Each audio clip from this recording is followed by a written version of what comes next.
The word triggered has become a bit of a cultural lightning rod.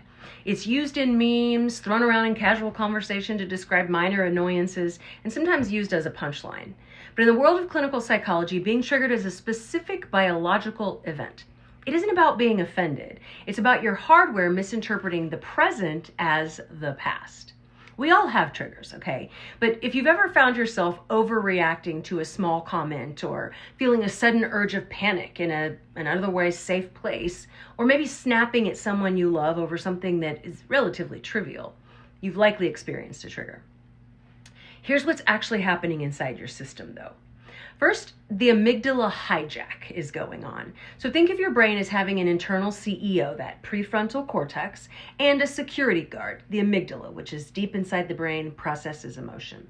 So the CEO is responsible for logic, planning, rational thought, and then the security guard is responsible for one thing: survival. So when you experience a trauma or a high-stress event, your security guard takes a snapshot of the environment. The smell of the room, the tone of someone's voice, or even the way the light is hitting the floor.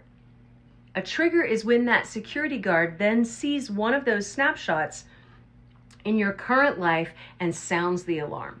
So within milliseconds, your CEO is escorted out of the building and your survival hardware takes over.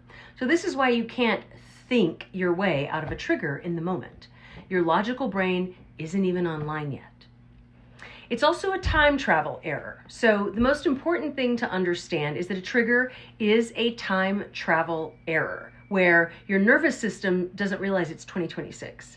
It thinks it's back in the original moment of your pain.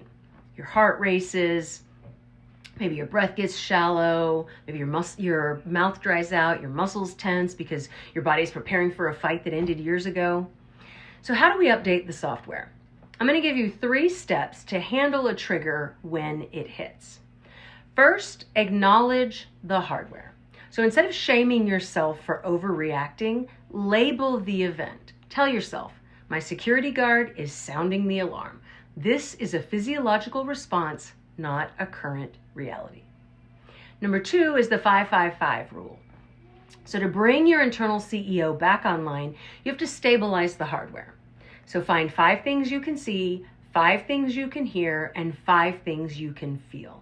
This grounding forces your brain to acknowledge the current environment. This is mindfulness. Number 3 is the reality check. So once you're calm, ask the CEO to look at the data. Is the person in front of me actually a threat, or do they just sound like someone who was? Being triggered isn't a sign of weakness, okay? It's a sign that your brain is trying very hard to protect you.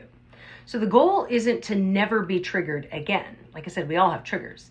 It's to shorten the time it takes to realize you're safe in the present. Keep doing the work. Your hardware is worth the maintenance. And if you want help with other BPD skills, DBT skills for the treatment of BPD, check out my subscription group on TikTok for free for 7 days. And if you like it, you can stay with us for $19.99 a month.